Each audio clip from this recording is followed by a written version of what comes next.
Got gun, Hulk left slot, Dixie left, T left, Mercedes, wide chip, Ricky, Fever left, 75, Katie, Omaha, quick going.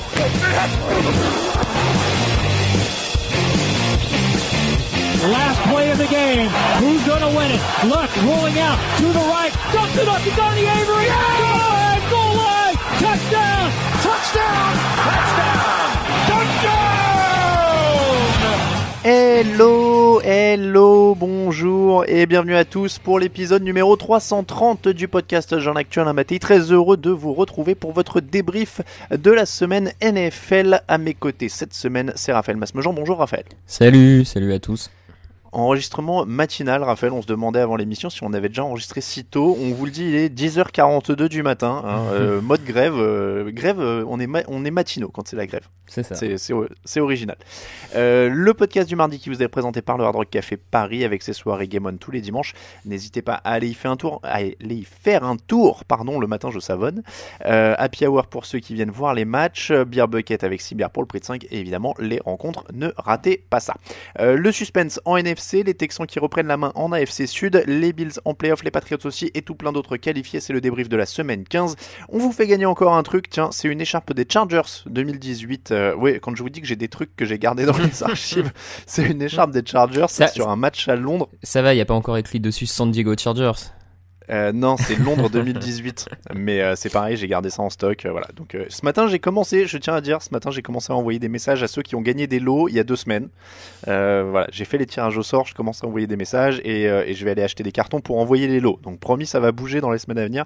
Donc une écharpe des Chargers, vous partagez l'émission sur Facebook, sur Instagram ou sur Twitter. On fait un tirage au sort et il y en a un qui gagne un des lots. Normalement, si je me débrouille bien, il y aura des lots sur toutes les émissions de la fin de l'année, si j'en oublie pas. Donc on est pas mal. Bon, c'est l'avantage d'en avoir oublié ces dernières semaines. C'est que ça rapporte tout sur la fin de l'année et en plus on a plein de maillots à faire gagner en plus sur le site là dans les semaines à venir. Voilà pour le programme.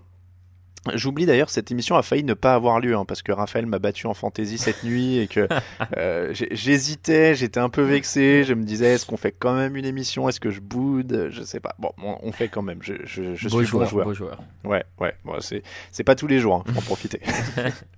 Premier jingle et les affiches de la semaine.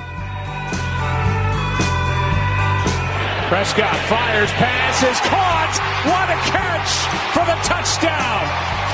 Jason Witten, touchdown number 72.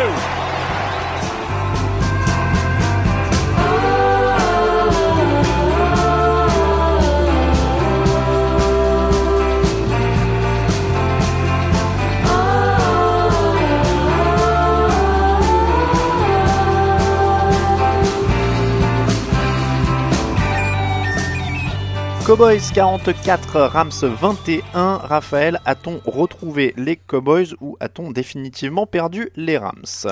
Un peu des deux peut-être. On a retrouvé une équipe des Cowboys qui nous avait séduit par moments en début de saison notamment, je pense, avec comme tu le dis, enfin notamment je me rappelle d'une conversation en interne, mais une sorte d'identité assez affirmée côté Cowboys avec beaucoup de jeux au sol. J'essaye de te retrouver la stat, mais t'as 263 yards au sol. Gagné avec 2 coureurs, Elliott et Pollard. Une équipe de Dallas qui s'est un peu reposée sur un de ses fondamentaux qui était la ligne offensive, le jeu au sol. Ça leur a très très bien réussi et ça ouvre aussi des opportunités à Dak Prescott sur des play action, tout ça. Donc d'un point de vue offensif, on a effectivement plutôt retrouvé le Dallas de début mi-saison et qu'on avait un peu perdu ces dernières semaines, ouais. Ouais, moi t'as repris ce que je disais en effet, mais c'est ça, ils ont un fond de jeu. C'est-à-dire qu'ils ont une ligne offensive qui, quand elle taffe bien, ouvre des brèches. Là, tu l'as dit, plus de 250 yards au sol. Et Dak Prescott, du coup, qui est limité à 23 passes, 15 passes sur 23 réussies, 212 yards de touchdown, c'est propre, il n'y a pas de ballon perdu. Ils sont à 7 sur 13 en troisième tentative, donc en plus, ils sont hyper efficaces. Et voilà, et c'est ça, c'est leur identité. C'est ce qu'ils doivent faire pour gagner. Quand ils paniquent pas, que Jerry Jones sur le pas dans tous les sens, qui remet pas en doute le coaching, etc. C'est dingue, hein, cette équipe. Franchement, je trouve que s'ils paniquent pas, s'ils se mettent pas de tout seuls en fait dans une sorte de banane mentale de dépression nerveuse, ils ont quand même du matos, quoi. Ils ont en plus sur ce match la défense qui se remobilise, parce qu'on avait souvent dit quand même ces dernières années que Ron Marinelli faisait du bon boulot avec ce qu'il avait en défense. Il y avait des pièces quand même intéressantes qui avaient été apportées l'année dernière. Donc là, ils se remobilisent. Il y a une interception et 2 sacs. Il y a un Sean Lee qui se réveille. Todd Gurley est limité à 1,6 yards par course, alors qu'il avait eu un petit regain de forme ces dernières semaines. Il y a 22 yards au sol pour Los Angeles dans ce match. Donc si les Cowboys jouent comme ça, ils sont de loin la meilleure équipe de leur division, de très loin. Ils ont un vrai fond de jeu costaud et solide. Oui, dans leur division à l'heure actuelle, et vu les contextes, notamment je pense à celui des blessures, mais pas que, on y reviendra pour les Eagles, mais effectivement c'est l'effectif le plus complet à l'heure actuelle en NFC Est, et ils doivent aller remporter cette division. Comme tu l'as dit, on a eu cet effort défensif, notamment du backfield défensif. Moi j'avais une grosse crainte sur leur cornerback face aux multiples options, on va dire, du jeu aérien des Rams entre Kupp, Woods, Cooks. Ça m'inquiétait un peu. Ils ont bien tenu parce que aussi ils ont une ligne défensive qui sort un très gros match, qui met Jared Goff sous pression constante. Et là, Goff, pour le coup, tu disais ce que les Rams sont retombés. Jared Goff, en tout cas, lui, est retombé dans ses travers. Quand il est pas protégé et qu'il doit lancer dans la précipitation, il fait des mauvais choix, il est vraiment en difficulté, et ça s'est à nouveau vu. Donc t'as une défense, on va dire, mais comme souvent en NFL, de toute manière, un backfield défensif qui a été aidé, soulagé dans sa tâche par sa ligne défensive. De toute façon, c'est souvent une équation qui est la même. T'as besoin, les deux doivent fonctionner ensemble en général. Donc oui, Dallas, après. Moi, je reste mitigé sur le coaching, et je pense que ça pourra leur coûter quelque chose face aux autres coachs en NFC, parce que les rivaux en NFC sont quand même coachés par Pete Carroll, par Sean Payton, par Kyle Shanahan. Et bon.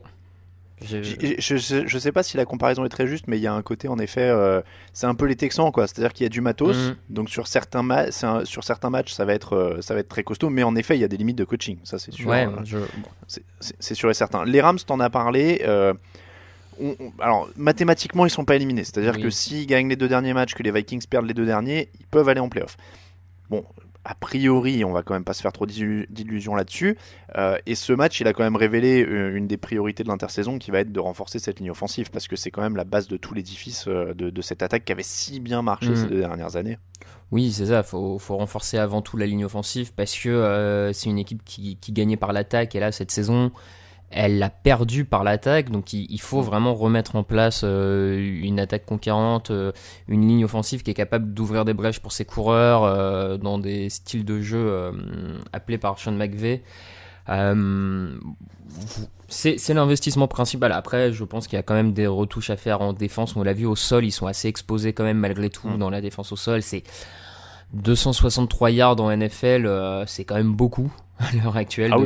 C'est ça. Il y a quand même un petit souci sur la défense au sol. Bon, mais après, c'est assez classique. C'est vrai que comme tu l'as dit, c'est une année post Super Bowl pour une équipe qui perd. Il y en a plusieurs qui le vivent pas très bien. Eux le vivent pas bien, mais sans être non plus catastrophique. Le bilan est pas non plus infamant. Il y a quand même des bonnes choses malgré tout dans cette équipe. Ils ont pris un coup, et c'est là où on va voir si Sean McVay est un grand coach à quelque part. C'est est-ce que dès l'an prochain il arrive tout de suite à redresser la barre, ou est-ce que les Rams continuent à s'enfoncer un peu, quoi. C'est exactement ce que j'allais dire. On va voir s'il arrive un peu à se réinventer et à avoir un second souffle maintenant que l'état de grâce quand même du début est passé. Maintenant que les coachs adverses aussi le connaissent mieux, maintenant qu'il y a une division plus forte, enfin voilà, il y avait pas mal de paramètres qui ont été dans leur sens sur les 2 dernières années. Donc là, comme tu dis, ça va être le vrai test pour Sean McVay aussi, de voir s'il arrive à remobiliser cette équipe, retrouver des clés pour gagner. Quand on voit ce que fait un John Harbaugh par exemple à Baltimore, qui a gagné de tonnes de manières différentes depuis 10 ans, c'est là aussi qu'on voit les grands coachs. Donc on va voir si Sean McVay est de cette trempe-là. Ce sera intéressant à suivre pendant l'intersaison.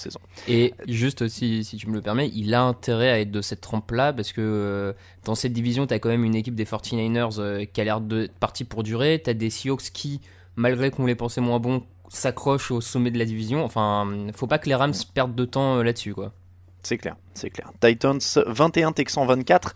On savait que les Texans pouvaient faire mieux que ce qu'ils avaient livré la semaine précédente. Ils s'en sortent. C'est un match série qui se joue à pas grand-chose. On rappelle un field goal bloqué pour les Titans, une interception pas vernie pour Ryan Tannehill alors qu'il était aux portes de la end zone. Donc les Titans prennent, on parle beaucoup en cette fin de saison de réalisme, d'expérience des playoffs de fin d'année. Là, ils prennent une petite leçon de réalisme, les Titans, sur ce match-là. Ouais, de réalisme et presque je sais pas si talent est le bon terme, mais t'as l'impression qu'encore une fois, les Texans sont sauvés un peu par le talent un petit peu supérieur de 2-3 joueurs clés. Et à la fin de la fin, c'est un petit peu sur ce match-là, moi, c'est un peu le sentiment que j'ai eu, c'est que le talent un peu supérieur dans Deshaun Watson a pu faire la différence sur ce match.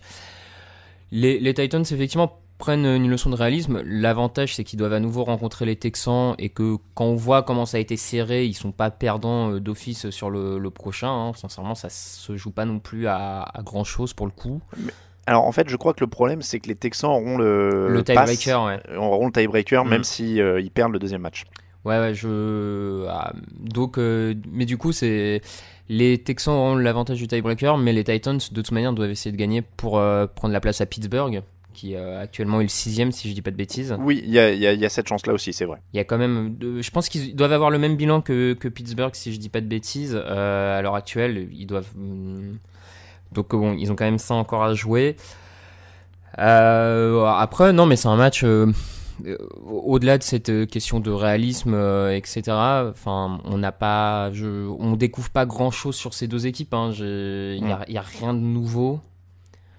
Ah non, c'est sûr que c'est un match assez compliqué à décortiquer parce qu'en effet, alors en plus on l'a déjà dit, on vous ment pas, on arrive à la 15e semaine, donc on connaît à peu près ce qu'on a avec certaines équipes. Moi je vais pas dire que Houston mérite pas parce qu'ils ont gagné, mais franchement tu sens que cet effectif pourrait être vraiment vraiment mieux exploité. On en a parlé sur le chat de la rédaction pendant le match, pendant la soirée. Deshaun Watson est intercepté 2 fois, dont une qui est abominable. Je sais pas ce qui est appelé sur l'action, mais je vois absolument pas quel était le résultat recherché. Parce qu'il lance au milieu d'une nuée de défenseurs une sorte de feinte. Ouais. C'est très bizarre, c'est très confus. Donc ils vont peut-être passer parce que tu disais ils ont les plus gros talents, mais cet effectif il pourrait être tellement et clairement mieux exploité. Encore une fois, j'espère que la direction sera consciente qu'ils peuvent passer une vitesse supérieure avec un coach de meilleure qualité. Et c'est presque pour moi une mauvaise victoire pour les Texans parce que s'ils vont en playoff, ça conforte Bill O'Brien et ils sont repartis pour ça pour une année de plus. Voilà, c'est plus ça en fait au niveau de l'analyse pour moi que du jeu pur sur ce match parce qu'encore une fois on connaît les deux équipes, mais c'est plus sur les retombées de cette victoire. Parce que ouais, ils passent un peu au forceps sur quelques talents, sur quelques coups d'éclat.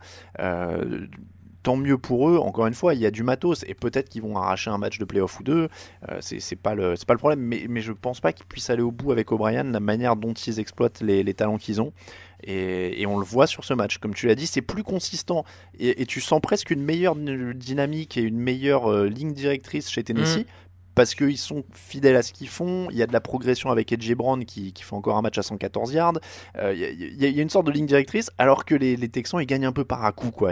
C'est vraiment pas un truc fluide. Oui.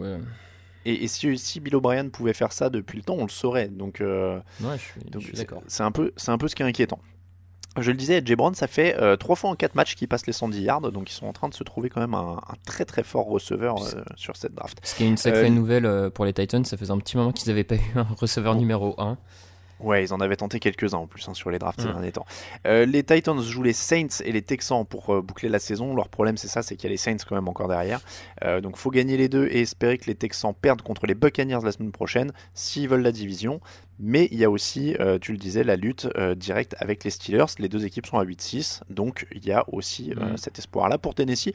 C'est pas du tout infaisable pour ces deux équipes-là. Je regarde juste ce que Pittsburgh a derrière. Pittsburgh a les Jets et les Ravens. Ce qui est pas deux matchs cadeaux, ça, vu l'état de l'attaque de Pittsburgh. Donc, non, ce qui effectivement. Ouais. Les Steelers justement, 10 et les Bills 17. Les Bills sont en playoff. Est-ce que c'est exactement le match qu'on attendait ? Moi, en faisant le résumé, je me disais, c'est exactement le truc. Deux grosses défenses, deux équipes faibles en attaque, mais Josh Allen qui fait le taf à chaque fois pour aller arracher les victoires.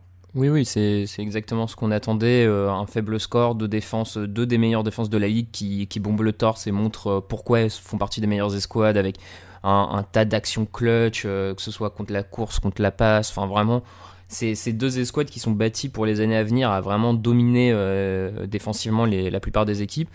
Et moi, ça continue à on continue sur la même ligne, pareil avec les Bills. C'est que les Bills cette année sont capables de battre les équipes moins bonnes qu'eux, ils le font. Voilà, encore une fois, une équipe qui est supposée moins bonne qu'eux, ils la battent et donc ça enchaîne la victoire. Donc là-dessus, c'est très positif quand même pour les Bills d'être dans cette catégorie d'équipes qui ne perdent pas contre les équipes plus faibles qu'eux. Je veux dire, c'est un palier franchi parce que le nombre d'équipes NFL qui ne sont pas qui d'une semaine sur l'autre n'ont pas cette régularité-là est assez important. Et puis les Steelers, on l'avait dit aussi, enfin trop de blessures en attaque cette saison pour espérer quoi que ce soit. Enfin, Devin Hodge a lancé 4 4 interceptions. Ouais. Il a beaucoup trop lancé, mais en même temps le jeu au sol n'avançait pas. Rien de très surprenant. Il termine à 229 yards au total, les Steelers, seulement 15 courses pour 38 passes, tu le disais, Devlin Hodge à 4 interceptions, c'est hyper limité, mais c'est difficile de leur reprocher tant ça a été quand même une hécatombe cette saison. Ouais, c'est ça. Devlin Hodge il est non drafté si je dis pas de bêtises mais voilà, donc c'est pas un quarterback qui peut tout de suite te mener dans la course au playoff en étant hyper régulier à tous les matchs, même s'il peut avoir des bons passages.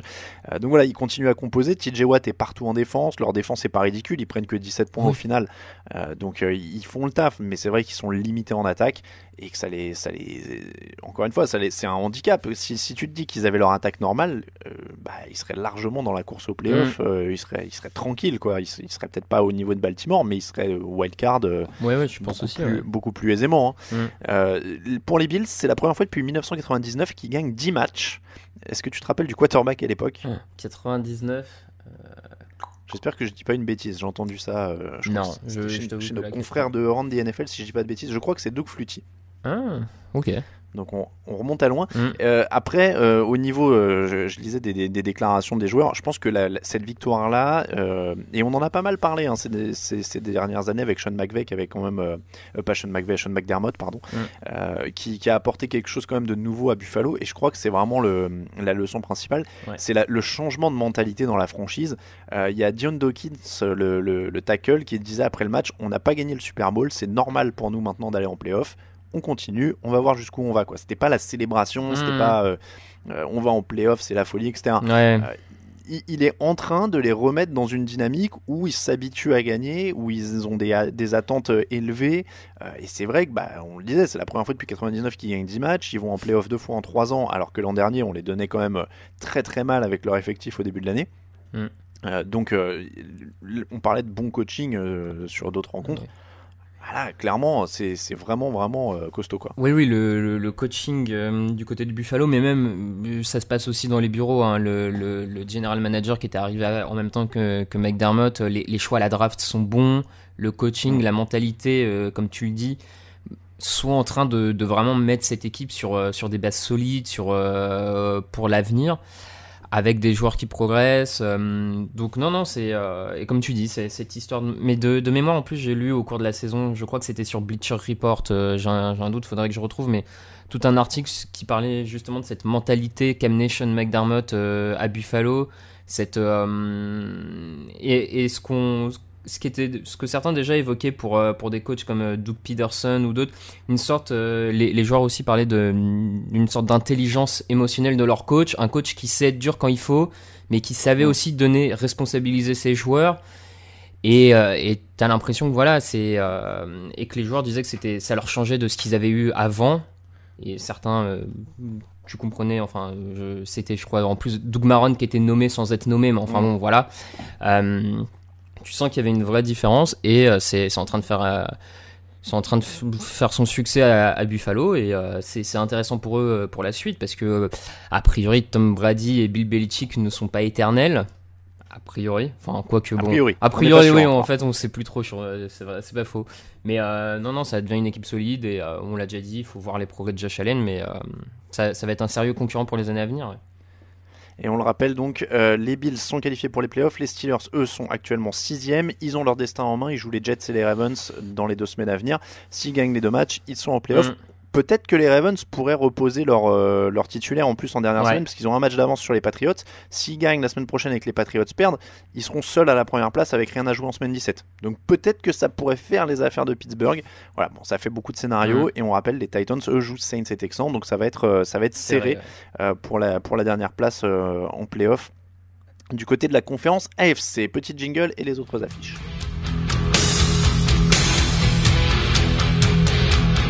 Hey, it's Hunter Renfrow from the Oakland Raiders, and you listen to the Touchdown Podcast.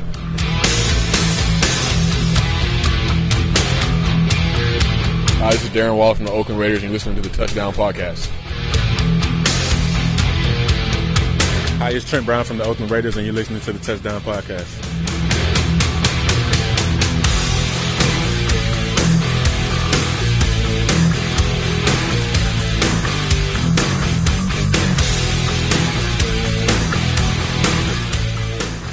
Redskins 27, Eagles 37. On a parlé des Cowboys tout à l'heure. Leur challenger dans la NFC Est sont les Eagles qui s'en sortent au forceps. Est-ce que c'est une victoire positive puisqu'ils sont relancés vers les playoffs, tout ça, ou alors, comme je l'ai fait sur le site, on peut forcer un peu le trait en disant que c'était pas joli. Non, c'est pas une belle victoire dans le sens où ils affrontaient quand même une équipe de Washington qui était très poussive offensivement ces dernières saisons. Là, Dwayne Haskins fait quand même une première mi-temps où il ridiculise la défense aérienne des Eagles, ce qui est pas forcément un bon signe à l'approche des playoffs. Donc non, c'était pas joli. Après, c'est toujours pareil, tant que l'équipe est en course pour les playoffs, gagner c'est ce qui est le plus important. Donc ça, on leur enlèvera pas ce crédit-là, mais encore une fois, toujours un peu les mêmes problèmes du côté de Philadelphie. Même si offensivement, pour le coup, j'ai trouvé que c'était un peu mieux cette semaine. Il y a eu un Miles Sanders très bien utilisé pour le coup. J'ai fait une petite dédicace à ma fantasy. Oui, j'allais dire, c'est lui qui m'a tué en fantasy, donc j'ai remarqué. Non, mais au-delà de la remarque... C'était en attaque, j'ai trouvé que c'était mieux du côté des Eagles.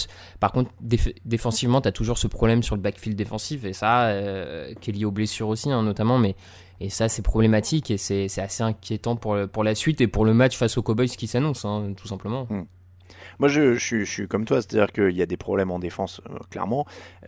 Après, en attaque, félicitations à Carson Wentz, Zach Ertz et Miles Sanders qui tiennent ce match sur leurs épaules. Ils se battent bien.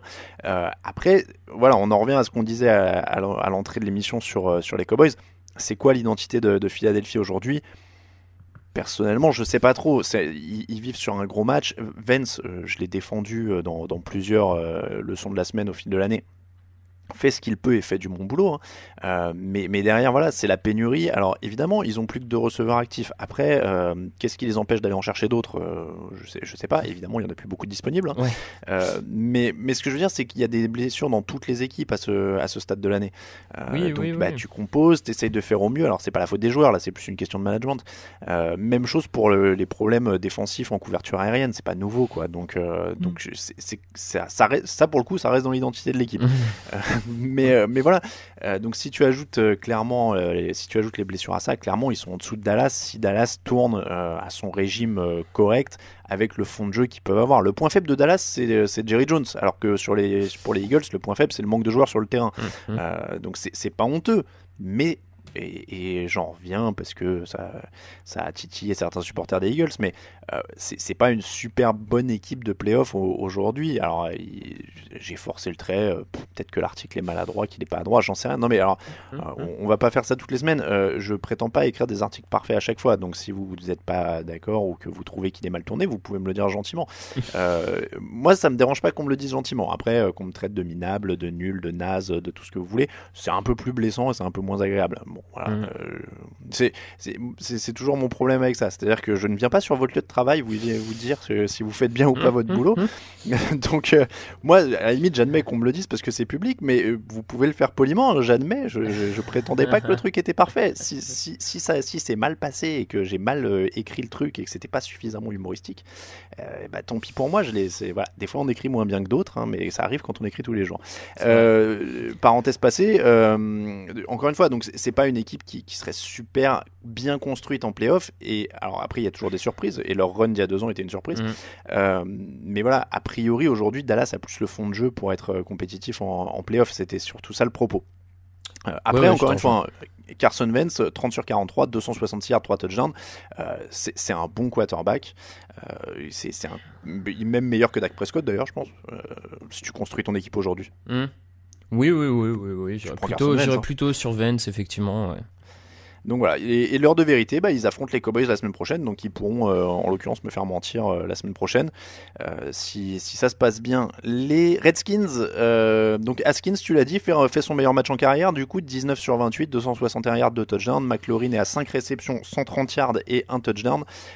Donc c'est le duo du futur. C'était mieux pour Dwayne Haskins, même dans l'attitude, dans le langage corporel. Comme tu dis, tout était mieux, langage corporel, lecture, mobilité dans la poche, non, il y avait vraiment du progrès. Ce qui est positif de voir quand même qu'il y a une évolution depuis qu'il est titulaire, même si ça fait pas beaucoup de matchs. Maintenant, voilà, côté Washington, c'est effectivement, en théorie, c'est le duo du futur. Il n'y a aucun secret sur le fait que Washington va avoir un nouveau coach au début de la prochaine saison. Faudra voir ce que ce nouveau coach veut. Est-ce qu'il maintient sa confiance à Dwayne Haskins? Est-ce qu'il veut à tout prix un nouveau quarterback pour lui construire son équipe? On verra, mais a priori, oui, Haskins, McLaurin, en tout cas, il y a quelques motifs d'espoir offensifs côté Washington. Pardon. Washington. Je donne la stat. Alors, c'est pas du tout pour taper sur Philadelphie, parce que je le dis tout de suite, c'est Victor, notre résident supporter des Eagles, qui me l'a donné, mais elle m'a beaucoup étonné. Notre résident. Est-ce que tu savais que... Oui. Ouais, ok. Ouais, je sais pas, c'est un anglicisme un peu, je crois. Ouais, je pense. Depuis 2016, est-ce que tu savais que Carson Wentz est le joueur qui a perdu le plus qui a commis le plus de fumbles en NFL?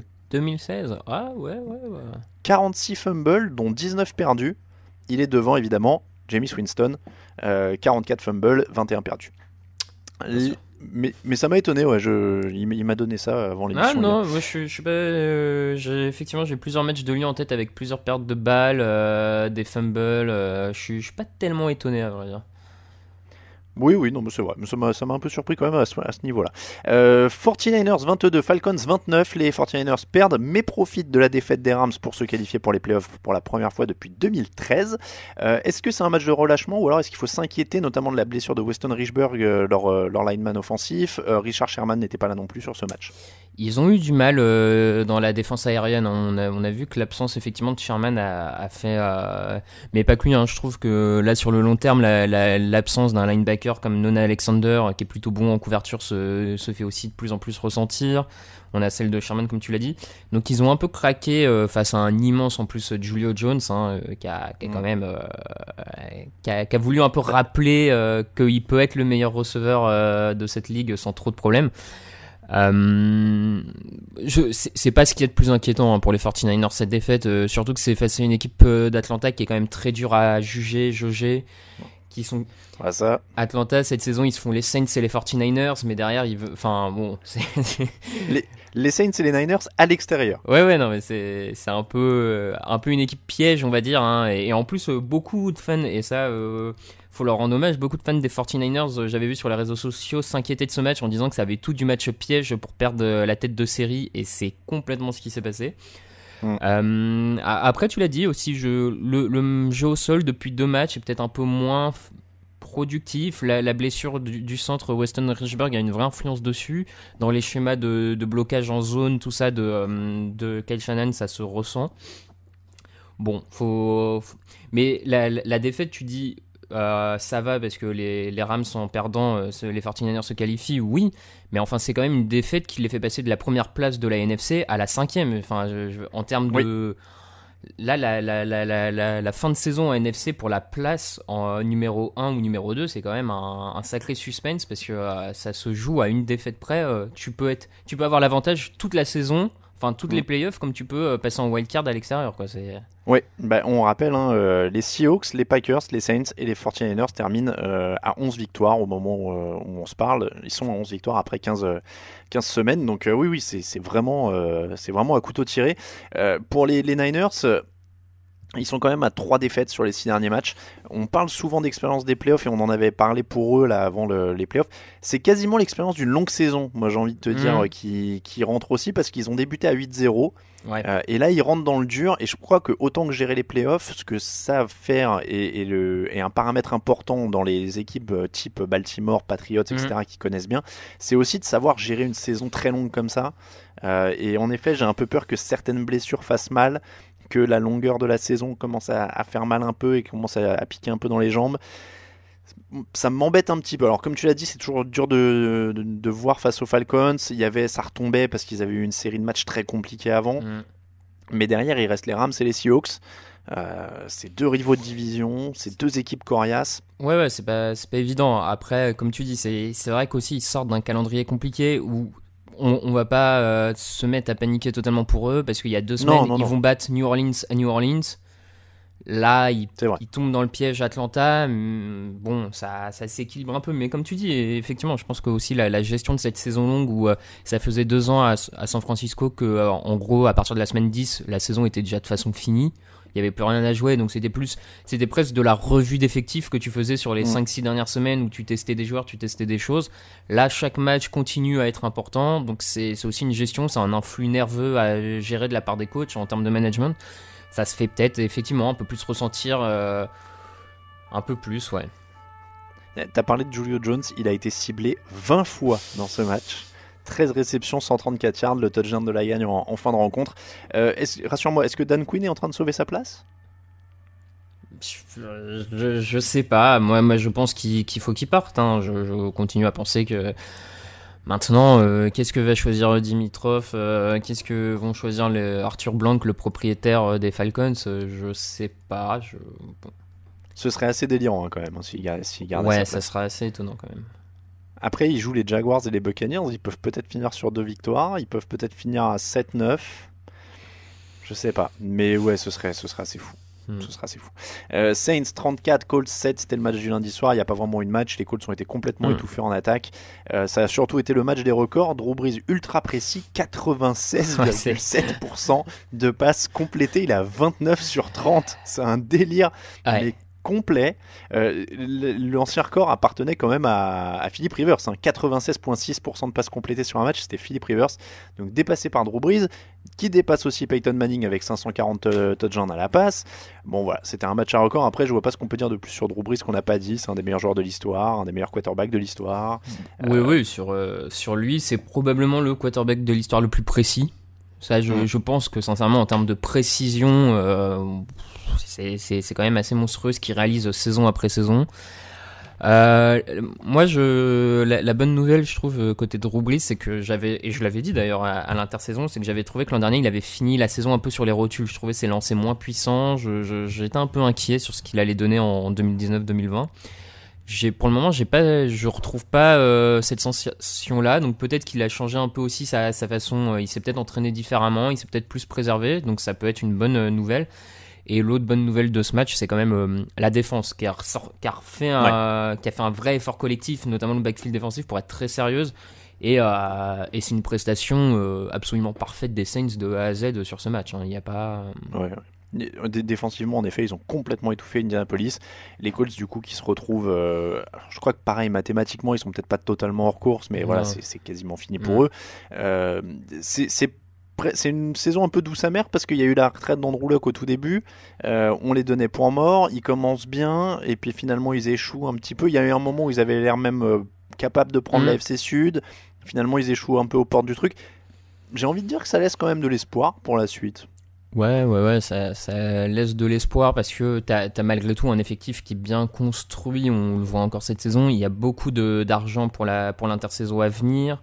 Il y a des joueurs stars. Peut-être ce qui a fini par faire la différence aussi cette saison, c'est contrairement à l'an dernier où on avait une classe de rookies qui avait eu un impact immédiat, comme Quentin Nelson et Darius Leonard dans le run des Colts en fin de saison pour aller en playoff. Là, c'est vrai que les rookies de cette saison côté Colts ont été beaucoup plus discrets. Bon après, j'ai envie de dire heureusement, peut-être pour les autres équipes de la Ligue, tu peux pas faire tous les ans une classe de rookie qui a autant d'impact, hein. C'est peut-être rassurant quelque part. Mais voilà, entre la perte de luck, à mon avis, qui sur les fins de match, enfin sur les fins de saison comme ça, aurait pu faire la différence, et une classe de rookie peut-être moins impactant, ça a fini par coincer côté Colts. Mais comme tu dis, la franchise est quand même sur de bons rails pour la suite, et si ça bosse bien cette intersaison, je pense que ça peut revenir assez fort l'an prochain, ouais. Panthers 24, Seahawks 30. Là encore, une victoire plutôt propre d'un des favoris de la NFC. Les Seahawks sont en playoff pour la 7e fois en 8 saisons. Ils ont assez largement dominé ce match. Carolina revient en fin de partie, notamment parce que Bobby Wagner est sorti aussi en blessure pas trop grave, heureusement, parce que ça a été très très... l'image faisait peur, hein, sa jambe reste en dessous de lui. Mais il déroule bien, c'est équilibré au sol. Russell Wilson joue toujours juste. Et ça défend plutôt pas mal quand on sait que Clooney n'était pas là, Ansah n'était pas là, Kendricks n'était pas là, Shaquille Griffin n'était pas là. Voilà, donc ils continuent de dérouler. Ils sont même du coup en tête de la NFC. Ouais, si je ne dis pas de bêtises. Oui, pour moi. Je vais regarder parce que du coup je m'embrouille avec tous les tiebreakers. Ils sont au moment où on se parle en tête de la NFC. Et c'est une bonne nouvelle pour eux, parce que s'ils arrivent à la garder, ça sera pas facile d'aller jouer à Seattle en playoff, hein. Comme tu dis, c'était un match très très propre. Après la déconvenue face aux Rams, les Seahawks se sont tout de suite remis dans le droit chemin face à une équipe beaucoup plus faible qu'eux. Ils ont pas tergiversé, ils ont fait ce qu'ils avaient à faire en attaque, en défense. Il y a toujours des petits trucs qui vont pas, mais globalement ça reste solide. Qu'est-ce qu'il y a de nouveau? Josh Gordon ne reviendra plus. Voilà. Ah oui, j'avais oublié Josh Gordon. Après, il n'était pas particulièrement utilisé du côté de Seattle depuis son arrivée. Non, il avait quelques réceptions. C'est vrai que c'est malheureux. Pete Carroll disait qu'il n'a pas vu venir le truc, donc on sait pas trop. Moi, j'entends déjà les c'est pour ça que Bill Belichick, etc. Mais a priori, il a quand même eu le temps de jouer 5 matchs, donc c'était pas dans l'immédiat, quoi. Je sais pas trop. Ouais, après, là où je suis un peu moins d'accord, c'est que pas voir venir le truc quand t'es face à une personne addict. Enfin, ouais. Non, mais je veux dire, tu vois, la menace est constante, en fait, c'est à tout moment. Oui. Donc ça change pas le visage de ces Seahawks, hein. De toute manière, pour la suite, je pense pas que ça a un impact plus énorme que ça. Non, mais une équipe de Seattle, qu'est-ce que tu veux qu'on dise? Là, on commence un peu à manquer de nouvelles choses à dire sur les équipes, hein, ça. C'est vrai. Alors, un petit mot sur les Panthers. Kyle Allen a été intercepté 3 fois. Ils vont tester Will Grier qui a été sélectionné au 3e tour. Bon, c'est pareil, ça paraît plutôt logique. Oui. Ils ont après, c'est pareil, tester le mec sur 2 matchs. Est-ce que c'est bon, ça sera déjà au moins un petit échantillon. Oui, c'est sûr. Packers 21, Bears 13. Les Packers sont qualifiés pour les playoffs pour la première fois depuis la saison 2016. Est-ce que c'était laid, ou bien est-ce que, comme Aaron Rodgers l'a dit après le match, on ne respecte pas assez les Packers? Oui, on a une alerte respect dès la semaine 15. Ah ouais, puis les Packers en plus, c'est bien. Ouais. On a une alerte, vous nous respectez pas. D'habitude, on attend un petit peu voir le début des playoffs ou un truc comme ça, mais non, ouais. Alerte manque de respect dès la semaine 15. D'accord, donc eux aussi vont bientôt nous sortir le t-shirt tous contre nous, underdog, machin. Je suis en train de me demander en fait quelles équipes, parce que vu que les Patriots jouent là-dessus aussi maintenant avec Edelman qui fait des vidéos et tout ça, quelle équipe en fait ne croit pas que tout le monde est contre elle? Et tu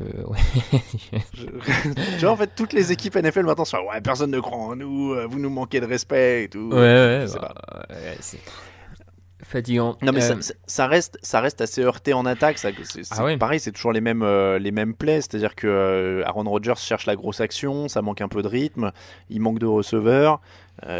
Ça manque ils puntent sur leurs 5 dernières possessions quand même, hein, oui, non, mais offensivement l'attaque de Matt LaFleur est toujours pas aboutie. On est en semaine 15, donc combien de temps encore va falloir que ça se mette en place, je sais pas, mais c'est absolument pas, sincèrement, offensivement il n'y a pas beaucoup de différence avec Mike McCarthy de l'an dernier, hein.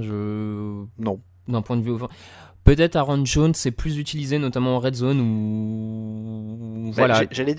J'allais dire, il y a eu un moment où on a cru qu'ils allaient réussir à établir un peu le jeu au sol, ce que Mike McCarthy n'arrivait pas à faire, mais c'est pareil, il n'y a pas une vraie continuité non plus dans le domaine, quoi. C'est un peu aléatoire. Ouais. Bon, après, donc voilà, moi je trouve que leur souci est principalement là. La défense fait un bon match, après elle fait un bon match face à une attaque. Bon, voilà. Oui, alors on peut en venir là-dessus. S'ils ont punté 5 fois, dont 4 dans le dernier quart, ça veut dire que les Bears ont eu des occasions. Ils ont marqué un touchdown à 8 minutes de la fin, et derrière, interception, échec sur 4e tentative et échec sur une latérale qui aurait pu être l'exploit de l'année. On attend toujours que Mitchell Trubisky aille chercher la victoire contre une équipe potable. Oui, voilà, côté Chicago, ça change pas grand-chose non plus à ça. Après, effectivement, ils vont continuer sur Trubisky. Il n'y a pas grand-chose. Non, mais Ah bah là aussi, c'est une équipe qui reste fidèle à elle-même. Voilà, ces équipes qui ont les mêmes défauts depuis un petit moment. Nous, on n'a pas forcément la solution depuis notre bureau en France. C'est vrai. Mais, C'est bon, vrai. c'est un peu le même constat. Mais pour Green Bay, moi, je trouve quand même que en termes d'impression, à mon sens, c'est l'équipe en NFC qui me fait la moins bonne impression pour ces playoffs. C'est vrai. Arrivant, si tu regardes le sincèrement, classement, ouais. je trouve qu'ils n'ont pas encore eu de match, on va dire pas de testament, mais de match vraiment qui montrent qui peuvent être un cadre de cette NFC. Ils ont eu des victoires contre des gros, mais toujours un peu ric-rac, jamais de manière convaincante. Alors que les Seahawks ont fait des matchs convaincants, les 49ers en ont fait, les Saints en ont fait, et donc Green Bay, je trouve c'est un peu l'interrogation de ces playoffs en NFC, quoi. Et dans le même temps, une équipe qui est capable de prendre feu et d'aller au bout, quoi. Donc ça va faire des playoffs assez intéressants. Ils ont quand même un MVP et un mec qui a déjà gagné le titre dans leur rang, donc on sait jamais. On ne sait jamais. Les Chargers 10, les Vikings 39. En parlant d'équipes qui font toujours la même chose, 7 ballons perdus pour les Chargers. Est-ce que je dois en dire plus? Ah, mais j'ai pas mal suivi le match pour faire les résumés dimanche, et on frôlait vraiment le ridicule. C'était, quasiment chaque drive, t'avais peur. Ouais, 4 fumbles, 3 interceptions. Après, faut rendre aux Vikings le fait d'avoir été opportuniste et d'avoir été capable de récupérer ces fumbles, parce que il y a 5 fumbles, ils en récupèrent 7 mine de rien, quoi. 4 fumbles, 3, voilà, ils récupèrent 7 pertes de balles, donc bien joué à cette défense qui, la défense des Vikings, elle, je trouve, monte en régime au fur et à mesure des semaines. Elle est de plus en plus convaincante. On retrouve un Xavier Rhodes de plus en plus intéressant. Daniel Hunter sur la ligne défensive a été monstrueux. Voilà, les Vikings sont en train de s'établir, je trouve, défensivement de manière assez costaud, mais c'est vrai que là, face à une équipe des Chargers qui a fait n'importe quoi du ballon... Je crois, honnêtement, c'est pas pour être mauvaise langue, mais je pense qu'il faut vraiment... il est peut-être temps que Philip Rivers tourne la page, quoi. C'est pas... Moi, on peut me dire ce qu'on veut et tout, me traiter de hater si vous voulez, etc., mais c'est quand même pas le moins bien équipé parmi les quarterbacks en NFL. Il a quand même des cibles, il a quand même du matos autour de lui, et il balance énormément de ballons hasardeux, il a probablement plus le bras qu'il avait, et il a jamais eu le plus gros bras non plus de la ligue. Il est peut-être temps de tourner la page, parce que là c'est la machine à turnover.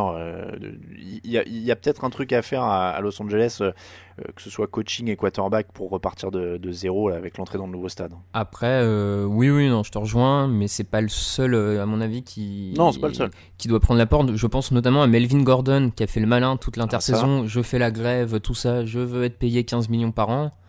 Quand tu vois la saison qu'il fait, sincèrement, tous les matchs où Los Angeles assume de donner plus de ballons à Austin Ekeler sous remplaçant, ça se passe mieux. Je veux dire, faut qu'ils arrêtent d'insister avec Melvin Gordon.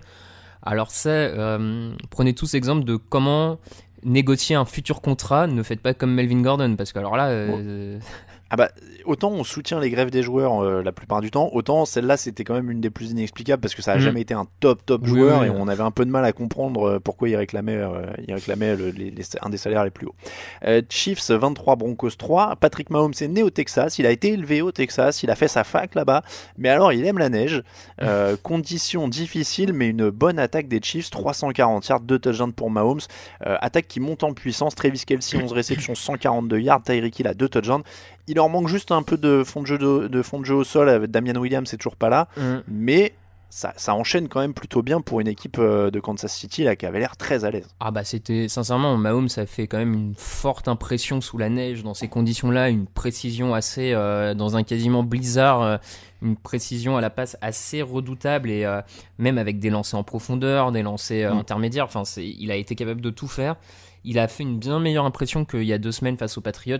Tu sens qu'effectivement, il est en train de remonter en régime, comme son attaque. Le jeu au sol, pas forcément très présent sur ce match-là. Bon, les conditions l'expliquent peut-être un peu aussi. Faut voir. Après, je pense qu'un LeSean McCoy sur un match de playoff est toujours capable d'apporter un petit truc.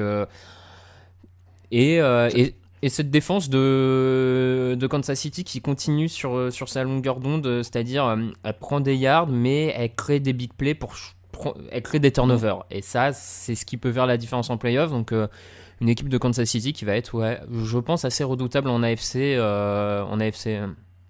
Avec Terrell Suggs, qu'ils ont récupéré en plus. Suggs. Alors, à voir si Terrell Suggs veut vraiment jouer pour les Chiefs. Apparemment, il viendrait. Ok. Ce que disent ESPN et NFL Media, apparemment, il viendrait. Bon, bah écoute, s'il y va, ça peut être quand même un ajout assez intéressant pour les Chiefs, notamment en termes de leadership et de joueurs qui connaît les playoffs, qui est allé au bout, ce que n'a pas cette défense de Kansas City. Ça peut quand même rapporter ce petit supplément d'âme. Donc on va voir ce que ça donne. Hein. En termes de playmaker, Terrell Suggs, Tyrann Mathieu en playoff, c'est pas vilain. C'est pas vilain. Tu l'as dit, ils ont mis cher à Drew Lock, 18 sur 40, 208 yards d'une interception. Ouais. C'est dur de le juger là-dessus. C'est un match très compliqué, dans des conditions très compliquées. Et c'est que son troisième match en NFL, quoi. C'est ça. Donc je sais pas s'il est né au Texas, mais la neige, visiblement, lui, c'est un peu moins son truc. Je crois qu'il est du Missouri. Ah d'accord. Bah, c'était le local de l'étape. Les Broncos n'ont pas battu les Chiefs, pour la petite anecdote, depuis la retraite de Peyton Manning. Donc la série continue. Bengals 13, Patriots 34. Les Patriots sont qualifiés pour les playoffs pour la 11e saison de suite. C'est évidemment un record NFL. Aucune équipe n'avait fait plus de 7 ans de suite. Ils continuent d'améliorer leur record.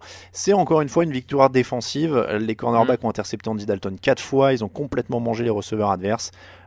Là encore, on reste sur ce qu'on a vu pendant la saison.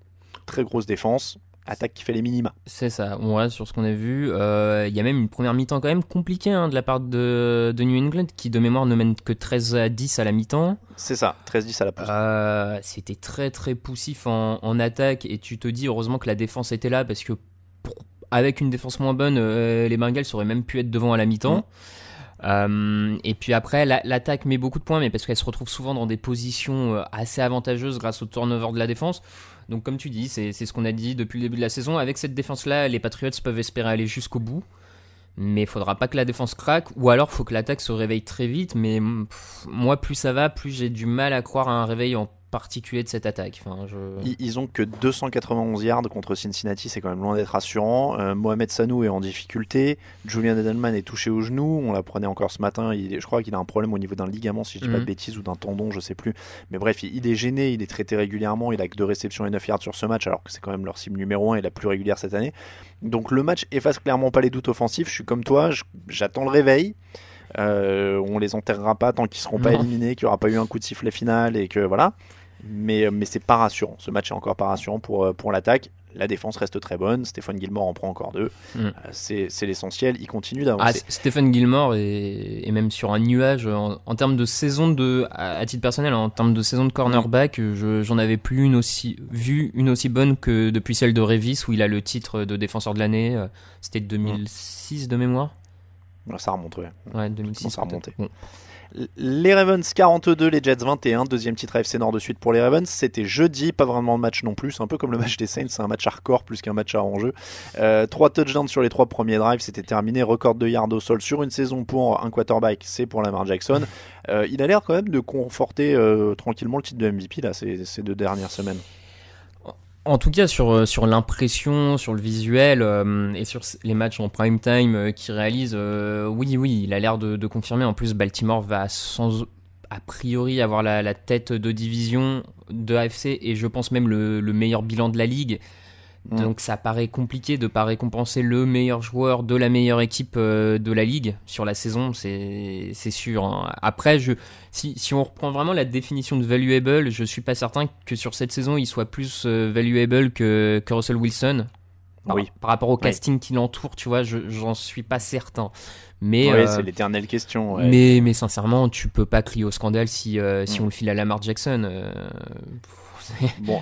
Et puis pendant ce temps-là, Adam Gase s'embrouille avec Sam Darnold, ce qui confirme un tout petit peu les doutes que tu avais sur le coaching staff. On va pas revenir 20 fois dessus. Voilà, mais bon, ils battent des Jets qui continuent à avoir des problèmes qui sont les mêmes depuis le début de la saison, encore une fois. Et ce coaching staff, on va voir s'il reste en place, mais ont l'air de rester en place, mais voilà, ils font encore un match compliqué contre une équipe qui est bien supérieure à eux de toute façon. On enchaîne avec les matchs sans enjeu. Cardinals 38, Browns 24, c'est sans enjeu parce que maintenant c'est fini pour les Browns. Et c'est pas glorieux, on parlait de coaching staff. Je suppose que quand tu vois Jarvis Landry et Freddie Kitchens s'engueuler, c'est un peu la même chose que Adam Gase et Sam Darnold. Ça te fait pas changer d'avis sur le coach, fondamentalement. Non, ça fait pas changer d'avis sur le coach. Et c'est ce matin, on a sorti la déclat de Kareem Hunt, si je dis pas de bêtises, qui dit que certains se pensent en vacances à Cleveland. Mais ce qui est flippant, t'as vu, c'est que Kitchens dit non, moi j'ai vu que tout le monde se donnait à fond. Ouais, après, oui, non, mais c'est.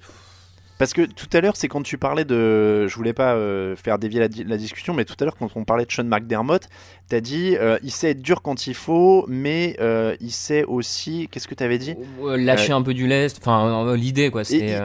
Voilà, il sait être dur quand il faut et il sait responsabiliser ses joueurs. C'était ça. Et quand t'as dit ça, je me suis dit c'est tout l'inverse de Freddie Kitchens. Oui, ça... Et tu le vois, et comme tu dis, Kareem Hunt dit ouais les mecs ont pas l'air de se donner à fond, Kitchens fait non ils sont au taquet, et pendant ce temps-là donc maintenant il y a ces rumeurs, alors c'est la nouvelle mode visiblement, les joueurs qui regardent les bandes touches adverses en disant venez me signer à l'intersaison. Bon. Donc apparemment Jarvis Landry a demandé aux Cardinals de le signer, la dernière fois on parlait d'Odell Beckham qui aurait demandé ça à d'autres équipes. Ça sent quand même pas très bon, ils ont une intersaison quand même passionnante devant eux. Parce qu'ils ont l'air d'avoir des superstars. Est-ce que ça suffit ? Je sais même pas si tu sais ce qu'on appelle les glue guys dans les sports US, ces mecs un peu qui sont des hommes de l'ombre, qui doivent souder le collectif, etc. Est-ce que ça suffirait de faire une intersaison où tu récupères que des mecs de devoir comme ça pour encadrer les stars ? Ou alors faut prendre que des vétérans qui leur mettent des baffes quoi.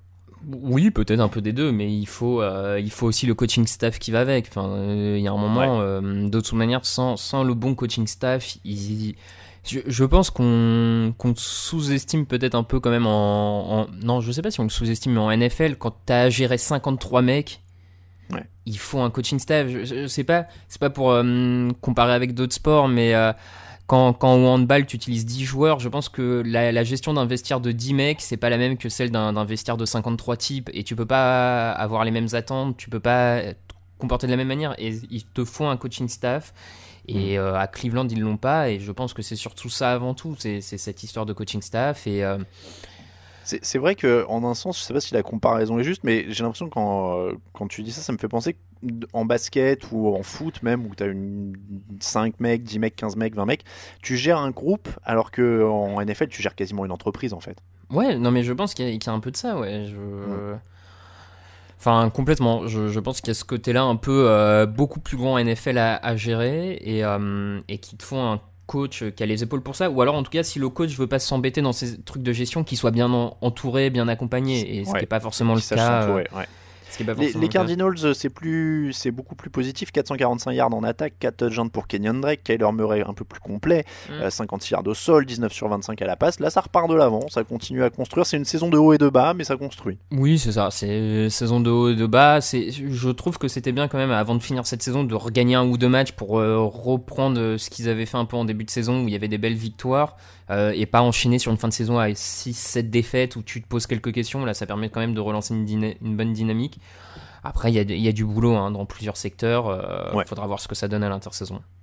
D'ailleurs, j'ai pas trop compris pourquoi ils ont coupé Terrell Suggs. Visiblement, ils s'en foutaient un peu. C'était vraiment le truc de lui donner une chance d'aller jouer les playoffs, quoi, parce que... C'est quand même rare de couper un mec qui est productif comme ça en semaine 15. Hein. Ça tombait de nulle part. Mais bon, pourquoi pas.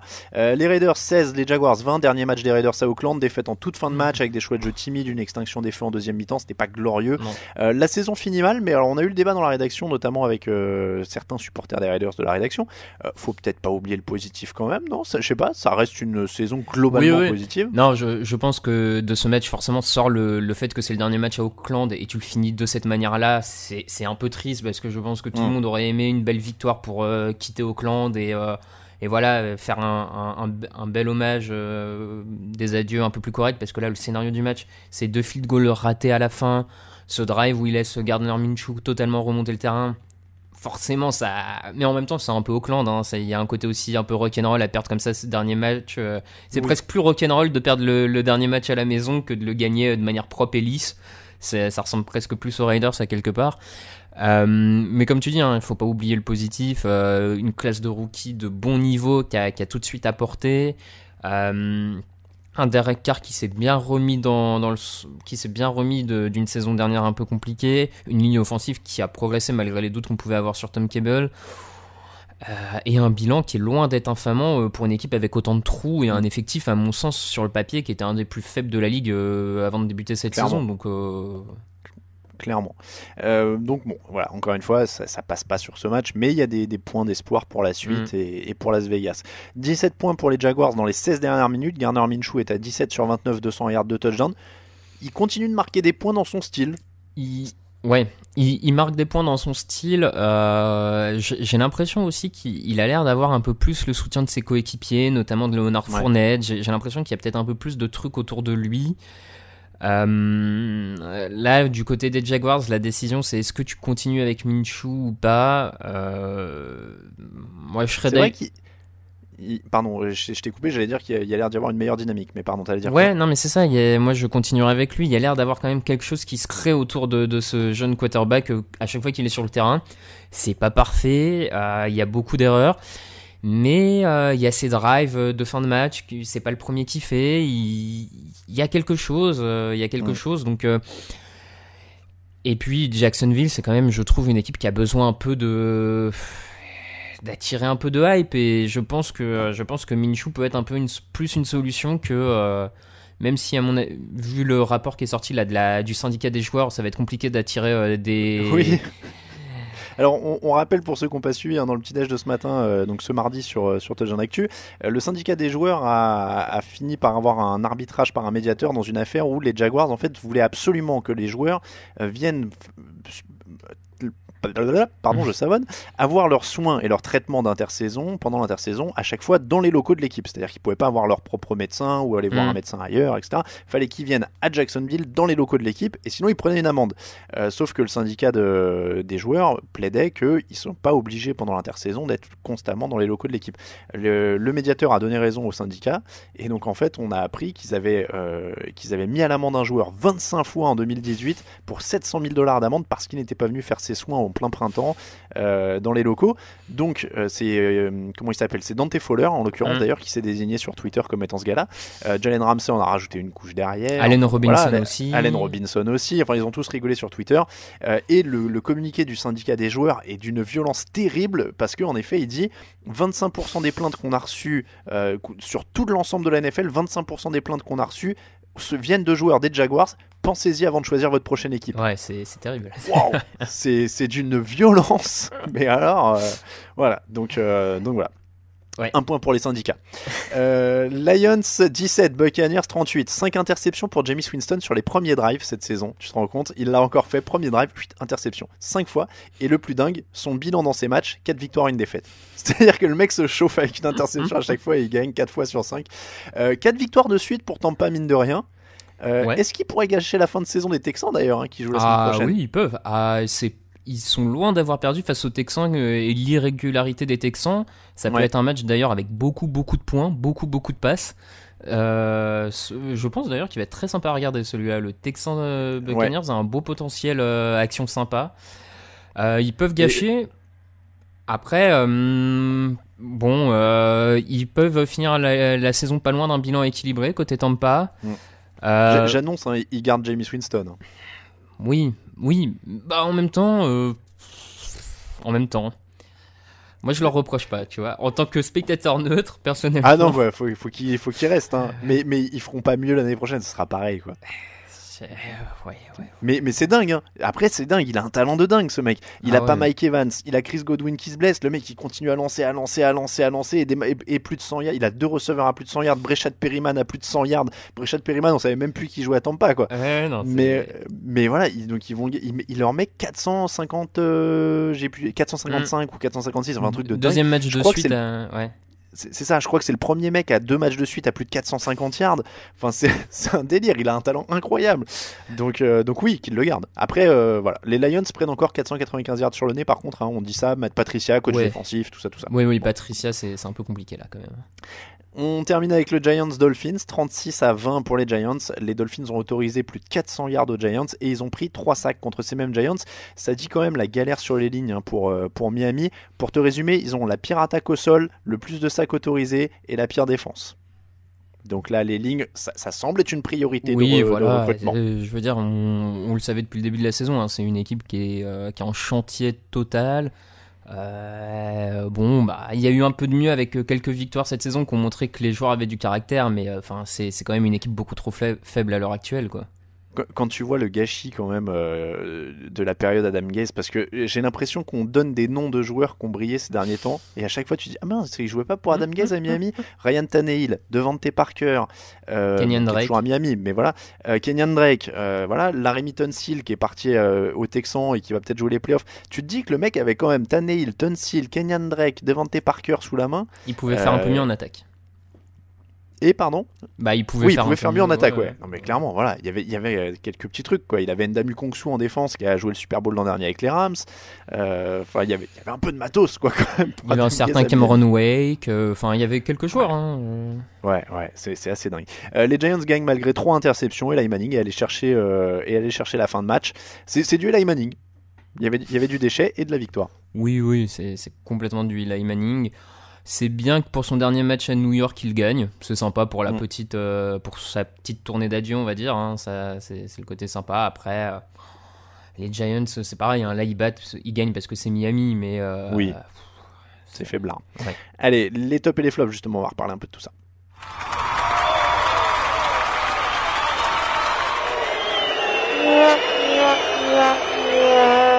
Les tops et les flops de la semaine, Raphaël, je te laisse commencer. Quel est ton top ? Top, difficile de faire autrement cette semaine. Drew Brees pour sa prestation hier soir, record de précision sur un match, record de touchdown lancé. Voilà, on en a déjà. Drew Brees a déjà été plusieurs fois notre top tout au long de ces saisons de podcast. Hein. C'est pas sa première fois, mais en même temps, quand il y a un tel quarterback, on est aussi obligé de le remettre de temps en temps au devant de la scène, quoi. Alors par contre, j'espère juste qu'on va pas refaire des cérémonies et des remises de ballon à chaque fois que quelqu'un bat le record du nombre de touchdowns à la passe, parce que je l'ai pas précisé tout à l'heure, mais Tom Brady est 3 touchdowns derrière Drew Brees.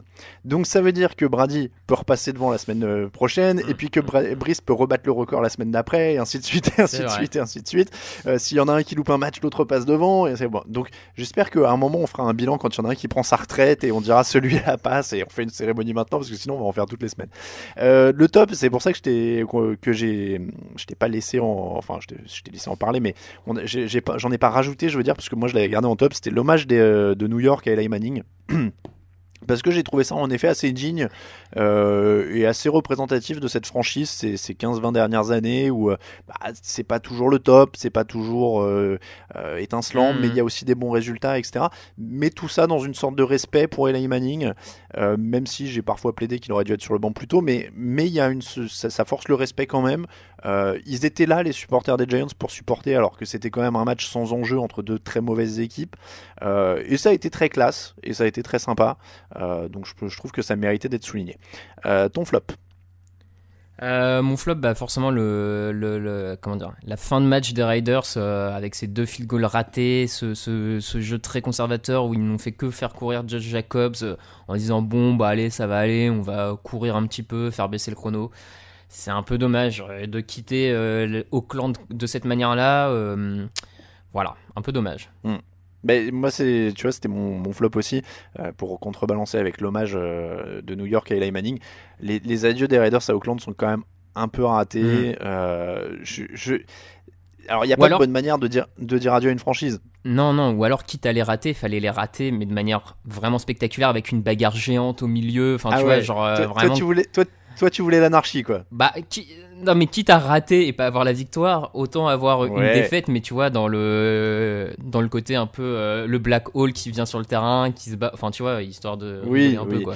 Mais alors, après, c'est une minorité de supporters. Moi, j'ai entendu quelques témoignages de journalistes US qui disaient, parce que même les journalistes ont été évacués, enfin, c'était un peu la guérilla. C'est une minorité de supporters, mais du coup, c'est assez triste et c'est un manque de classe. Et je trouve qu'il y avait mieux à faire de cette journée, parce que là, tu pouvais laisser une vraie image de vrais supporters qui aurait contrasté en plus encore plus avec les touristes qui vont aller voir à Vegas, parce qu'il y aura plus vraiment d'âme, a priori, sauf retournement de situation heureux, mais a priori, voilà, ça va être un public de touristes à Vegas. Tu t'avais l'occasion de laisser une image forte. Alors, c'est parce que c'est une franchise que j'aime bien, mais moi je prends l'exemple des Seattle Supersonics quand ils étaient partis à Oklahoma City. Tu gardes les images du dernier match étaient emblématiques parce qu'en fait tu avais tout le public qui était resté, qui était debout et qui avait chanté Save Our Sonics pendant je sais plus combien de temps, et les joueurs dont Kevin Durant à l'époque qui était rookie, qui étaient restés au milieu du terrain, et c'était un truc, tu vois, qui te foutait les frissons, qui était poignant, quoi. Et tu te disais, voilà, eux ils se sont fait voler une franchise et c'est dégueulasse pour eux.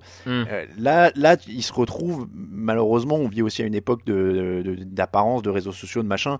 Bah voilà, ça se retourne contre eux. Tu te dis bon bah voilà, quel manque de classe, ils perdent leur équipe et en plus ils réagissent mal. Je trouve qu'ils avaient l'occasion, en plus le Black Hole qui est un truc vraiment spécial, je sais pas, d'avoir un chant en rapport avec Oakland, avec les Raiders, enfin de faire un truc très très puissant qui serait resté, et quand on aurait regardé les matchs à Vegas l'an prochain, on aurait dit ouais ils ont quitté Oakland pour ça, quoi. Ouais, non, c'est sûr. Voilà. J'ai vu, cela dit, des photos et des vidéos de supporters qui sont repartis avec des sièges du stade pour les ramener chez eux en souvenir. Ça c'est bon, ça, carrément. Donc voilà, bon, c'était après, encore une fois, c'est compréhensible aussi qu'ils soient tristes, qu'on leur retire leur équipe, hein. Ça c'est complètement. On passe aux questions.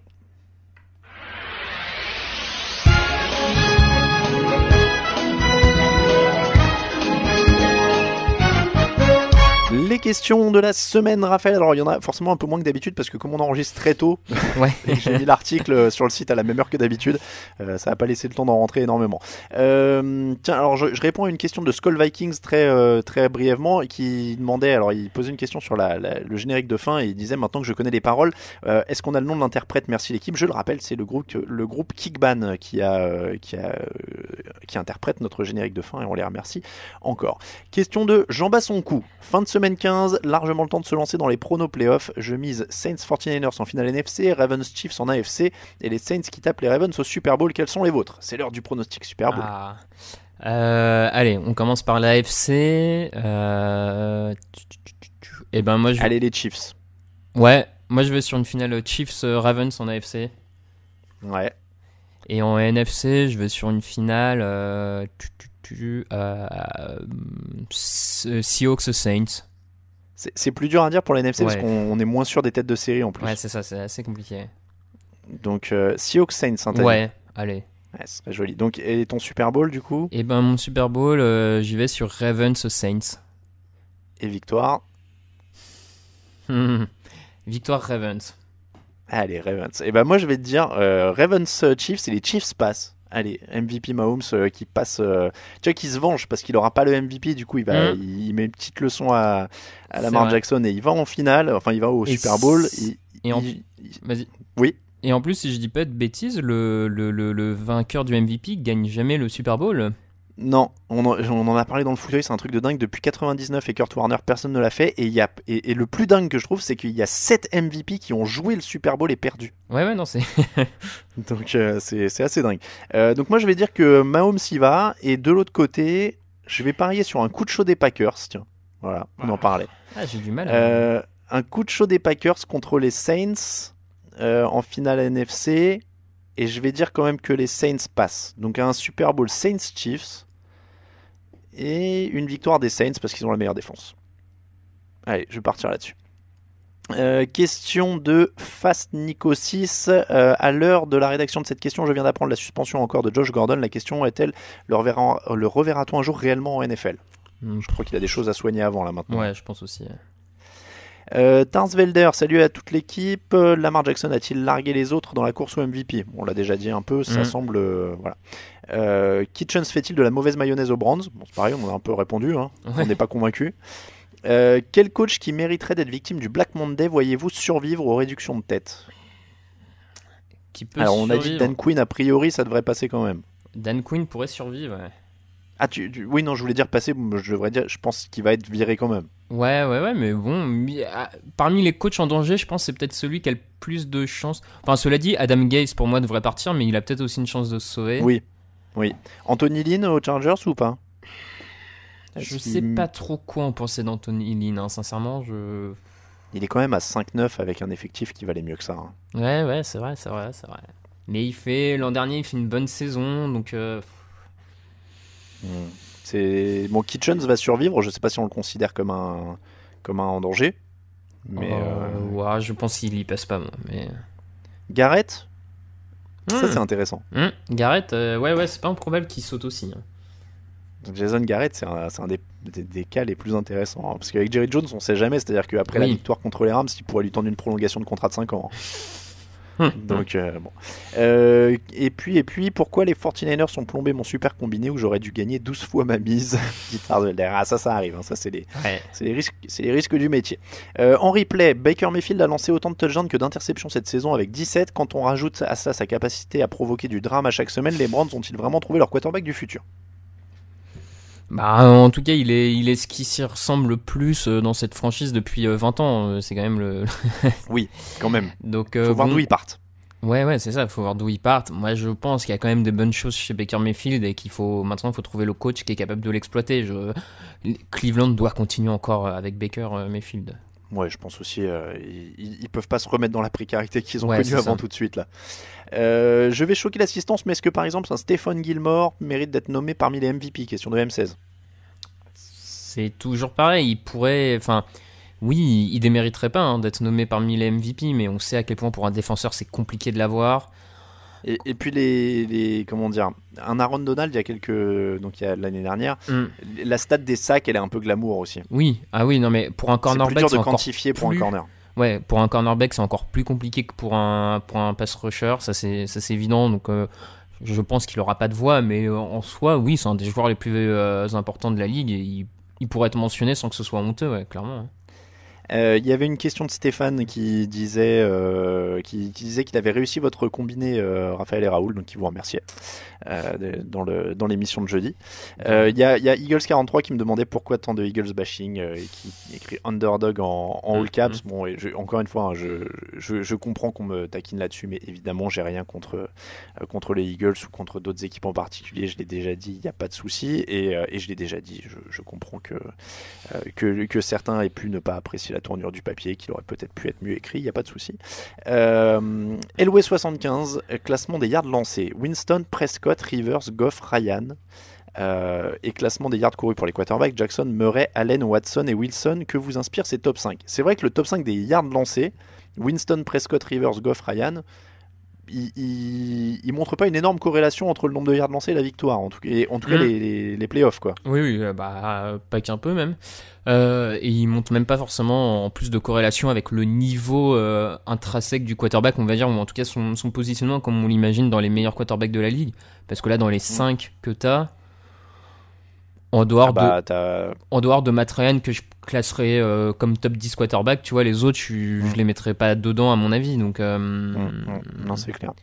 Et c'est vrai que du coup on a des quarterbacks coureurs qui gagnent plus, puisque tu as Lamar Jackson, Josh Allen, Deshaun Watson et Russell Wilson dans le top 5. Ouais, donc après la question a été souvent posée cette année, est-ce que c'est une révolution ou pas? Je sais pas si on en est là, mais en tout cas les quarterbacks doivent être plus mobiles. Je crois que je l'ai entendu encore une fois chez nos confrères de Randy NFL, sachant que de toute façon le développement des linemen défensifs a été plus rapide que les linemen offensifs. Soit ton quarterback a une ligne en béton et il n'est pas mobile, en tout cas il peut se permettre de pas être mobile, mais il a une ligne en béton, soit maintenant il faut que tu aies un minimum de mobilité, et tous les quarterbacks modernes, sans être des Lamar Jackson, peuvent au moins bouger un peu. C'est ça, on n'est pas obligé d'avoir que toutes les équipes aient un Lamar Jackson en termes de mobilité, mais moi je pense aussi que maintenant avoir un quarterback mobile, même ne serait-ce en termes d'opportunités sur ton game plan, ce que ça t'offre comme appel de jeu possible, parce que tu as un quarterback qui est capable d'aller chercher 6-7 yards à la course sans aucun problème, je trouve quand même que ça ouvre ton champ des possibles de manière assez importante.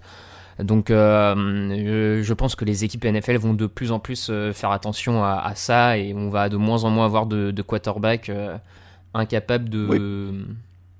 Et puis même des mecs dits pocket passeurs classiques, tu le vois ces dernières années quand même, ça devient le nouveau standard de pouvoir bouger un peu comme un Aaron Rodgers ou un Alex Smith ou des mecs comme ça. Bien sûr, c'est des pocket passeurs mais qui peuvent bouger un petit peu parce que ça va tellement vite maintenant en défense qu'ils sont obligés, sinon t'es condamné quoi. Ouais, je suis d'accord. Voilà pour l'émission du jour, c'est comme ça que se termine l'épisode 334 du podcast John Actu, livré avant l'heure habituelle. Merci la grève c'est positif pour le podcast. On vous rappelle que l'émission de cette année, l'émission du mardi vous est présentée par le Hard Rock Café Paris, c'est tous les dimanches soirée Game On au Hard Rock Café Paris avec Happy Hour pour ceux qui viennent voir les matchs, ne ratez pas ça. On remercie tous ceux qui nous soutiennent sur Tipeee aussi, n'hésitez pas à les rejoindre, il y a Aldo Lapache et Didou DDS qui se sont ajoutés à la liste cette semaine. Je fais aussi une petite bise à Guillaume et Nathalie qui ont envoyé un mail très sympa à l'équipe pour dire qu'ils écoutent l'émission et qu'ils viennent d'aller aux États-Unis voir Ravens Jets et Eagles Giants. Apparemment on avait aidé Nathalie à choisir son équipe préférée il y a 2 ans dans un fauteuil.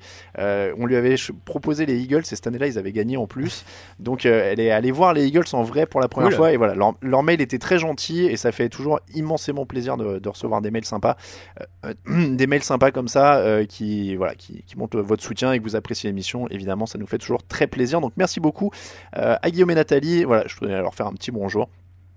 Pour nous suivre, Twitter @TDActu, Instagram @TouchOnActu en entier et Facebook @TDActu.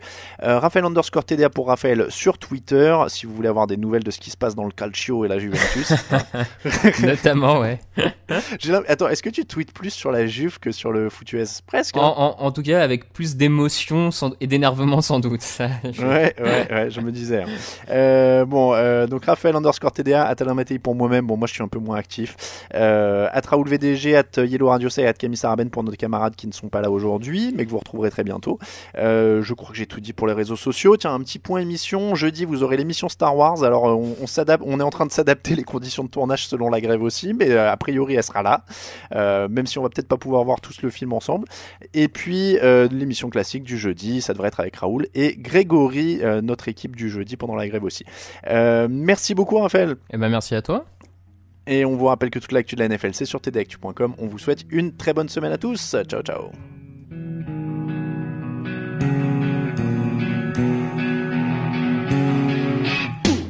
meilleures analyses, fromage et jeux de mots, tout sur le foutu est en TDActu. Le mardi, le jeudi, tailgate au risotto, les meilleures recettes dans TDActu. Fameux pour JJ Watt, Bismuth pour Marshall Lynch, Rocage Global Beckham, Tom Brady quarterback, calé sur le fauteuil, option Madame Irma, à la fin on compte les points et on finit en requin.